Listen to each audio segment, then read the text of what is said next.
शिंदे गट आणि भाजपामध्ये किती बिनसलं आहे याची तीव्रता आता अगदी स्पष्टपणे जाणवते. मित्र हो, एक ना एक दिवस भारतीय जनता पक्ष एकनाथ शिंदे गटाला संपवून टाकणार असं अनेकांना वाटत होतं.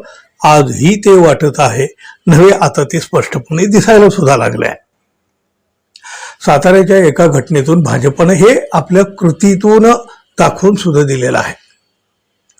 पोलिसांचा वापर करून भाजपने शिंदे गटाचा जिल्हा परिषदेतील सत्तेचा घास हिसकावून घेतला आहे, ओरबाडून घेतलेला आहे. आणि हा आरोप दुसरं तिसरं कोणी नाही, शिंदे गटातूनच केला गेला. पुरेसं संख्याबळ नसताना सुद्धा भाजपनं इथं शिंदे गटाचा कावेबाजपणे गेम केला आणि मग याचे पडसाद उमटले, अगदी विधानसभेपर्यंत याचे प्रतिध्वनी उमटले. भारतीय जनता पक्षानं तोंडावर पाडल्यामुळे शिंदे गटामध्ये आता मोठी अस्वस्थता आहे. मित्र मित्र म्हणून भाजपनं आपल्या पाठीत खंजीर खोपसला आहे याची जाणीव शिंदे गटाला आता पुरती झालेली आहे. सातारा जिल्हा परिषदेच्या निवडणुकीवरून योग्य ती कारवाई जर झाली नाही तर आम्ही राजीनामा देऊ अशी स्पष्ट भूमिका एकनाथ शिंदे गटातील मंत्र्यांनी घेतली. भाजपाकडून शिंदे गटाची सतत गळचेपी केली जात आहे, त्यामुळं आता तरी काहीतरी ठोस भूमिका घेतलीच पाहिजे असा आग्रह या मंत्र्यांनी एकनाथ शिंदे यांच्याकडे धरला.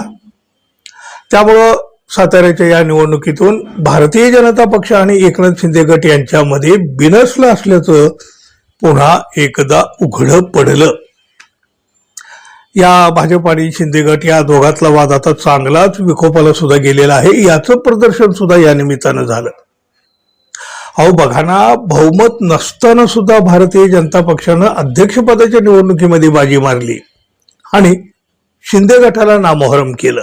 म्हणजे भाजपानं खरं तर शिंदे गटावर इथं मोठी कुरघोडी केली.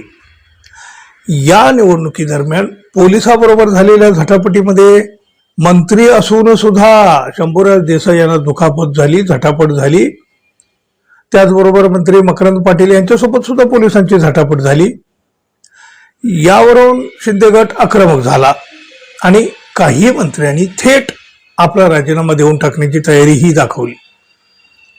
अहो मंत्र्यांनाच पोलिसांकडून धक्काबुक्की होते. आपले निवडून आलेले सदस्य पक्षाकडून म्हणजे मित्र पक्षाकडून पळवले जातात, सत्ताही हिरावून घेतली जाते. मित्र पक्षाकडून सत्ताधारी मंत्र्यांना आणि आमदारांना मिळणारी दुय्यम वागणूक ही तर अगदी सहन करण्यासारखी सुद्धा नाही. मित्र पक्षाचं आपले सदस्य फोडून सत्ता मिळवत आहेत आणि त्यासाठी साम दाम दंडभेद पोलीस बळ या सगळ्याचा वापर करीत आहेत. साताऱ्यात शिवसेना आणि राष्ट्रवादी काँग्रेस एकीकडे बहुमत आहे होतं तरी सुद्धा भाजपानं दबाव तंत्राचा वापर केला. शंभूराज देसाई यांच्यासारख्या वरिष्ठ मंत्र्यांना पोलिसांनी सर्वांच्या समक्ष धक्काबुक्की केली. हो, मंत्री आहेत त्या सरकारचे आणि हे पोलिसही आहेत या सरकारचे, पण गृह खातं आहे ते फडणवीस यांच्याकडं. आपल्या सदस्यांना मतदान करू दिलं जात नाही, असं होणार असेल तर या सत्तेचा उपयोग काय? त्यापेक्षा राजीनामा देऊन सत्तेतून बाहेर पडलेलं बरं असा संताप या बैठकीत सुद्धा व्यक्त केला गेला. त्यामुळं भाजप आणि शिंदे गट यांच्यातला हा वाद किती टोकाला गेलेला आहे, शिंदे गट आणि भाजपामध्ये किती बिनसलं आहे याची तीव्रता आता अगदी स्पष्टपणे जाणवते. खूप झालं हो, खूप झालं, आता चला चला एकदा तो या सत्तेतून बाहेर पडूया अशी एक भूमिका या शिंदे गटाच्या आमदारांनी मंत्र्यांनी घेतली असली तरी सुद्धा बघा एकनाथ शिंदे यांनी मात्र योग्य ठिकाणी आपली भूमिका असं सांगून आपल्या आमदारांना मंत्र्यांना धीर द्यायचा प्रयत्न केला. भारतीय जनता पक्षानं शिंदे गटाचा कितीही कचरा केला तरी एकनाथ शिंदे काहीही करू शकत नाहीत. कदाचित तशी व्यवस्था भाजपानं करून ठेवलेली असावी. शिंदे गटाची प्रचंड कोंडी भाजपने केलेली आहे, पण तोंड दाबून बुक्क्याचा मार सहन करण्यापलीकडं शिंदे गटाच्या हातात काही उरलेलं नाही. शिंदे गट पुरता हतबल झालेला आहे. आणि आजवर जे महाराष्ट्रानं पाहिलेलं तेच चित्र पुन्हा एकदा महाराष्ट्रानं आता या साताऱ्याच्या निमित्तानं पण पाहिलेलं आहे.